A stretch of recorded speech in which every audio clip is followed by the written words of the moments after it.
আজকের ভিডিওতে আমরা দেখব যে এই যে দুটো ভার্ব স্টার্ট আর বিগিন, এই দুটো কোথায় কোথায় ইউজ হয়। হ্যাঁ, বেসিক্যালি দুটোর মানে তো এক, দুটোর মানেই হচ্ছে শুরু হওয়া, কোনো কিছু কোনো অ্যাক্টিভিটি শুরু হওয়া, কিন্তু ভার্ব দুটো কোথায় কোথায় ইউজ হয় সেটা দেখব। তো আমি বলতে পারি যে স্টার্ট বা begin, I have started my work, বা I begin my work from 6 AM, মানে আমি সকাল 6টা থেকে আমি কাজ শুরু করি। সেক্ষেত্রে কিন্তু বিগিন স্টার্ট দুটোই শুরু করা বোঝায় বা দুটোই সেম মানে বোঝায়। কিন্তু কিছু কিছু ক্ষেত্রে, কিছু স্পেসিফিক ক্ষেত্রে আছে যেখানে বিগিনিং আর স্টার্ট এর মানে বদলে যায়, সেগুলো দেখব যে কোথায় এদের মধ্যে ডিফারেন্সটা আছে, কোথায় মধ্যে ডিফারেন্সটা আছে। এটা দেখতে গেলে দেখতে হবে যে আমি যদি কোনো রেগুলার অ্যাক্টিভিটি বলি তাহলে কিন্তু আমি সেখানে স্টার্ট ইউজ করব। যেমন it is starting to rain, it is starting to rain মানে এখানে কিন্তু রোজ বৃষ্টি হচ্ছে, রেগুলার অ্যাক্টিভিটি স্টার্ট বলছি। বা he starts his bike everyday at 7 o'clock in the morning, তাহলে এখানে কি রেগুলার অ্যাক্টিভিটির ক্ষেত্রে স্টার্ট হচ্ছে। হ্যাঁ, বা he is starting two paint his wall regularly for 1 month। তার মানে ও শুরু করছে দেওয়ালটা পেন্ট করতে রেগুলারলি, 1 মাসের জন্য ও পেন্টিংটা করবে।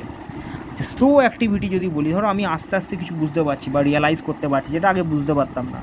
Very slowly I began to realise that there was something wrong, মানে আমি প্রথমে বুঝতে পারিনি যে কিছু, ধরো আমি কিছু একটা কাজ করছি যেটা প্রথমে বুঝতে পারিনি যে কাজটা খারাপ, কিন্তু আমি আস্তে আস্তে ধীরে ধীরে স্লোলি সেটাকে বুঝতে পারছি।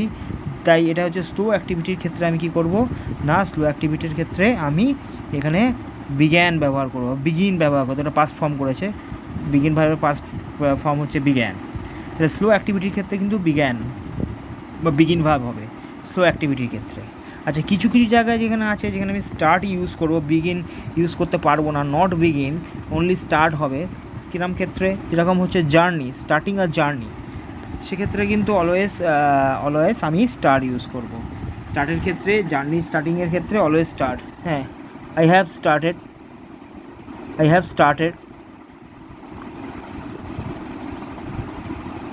Started my journey to Andaman. I have started my journey to Andaman. I have began my journey হবে না, I have started হবে, শুরু করেছি। মেশিন স্টার্ট, হ্যাঁ মেশিন স্টার্টিংয়ের ক্ষেত্রে কী হবে যে I have started my car, I have started my car for going to my office, office যাওয়ার জন্য কারটা স্টার্ট করেছি। এতে কিন্তু ভার্বটা হবে স্টার্ট ভার্ব ইউজ হবে, এখানে কিন্তু বিগিন হবে না। সুতরাং এই কয়েকটা ইউজ আমরা দেখতে পারি স্টার্ট আর বিগিনের ক্ষেত্রে।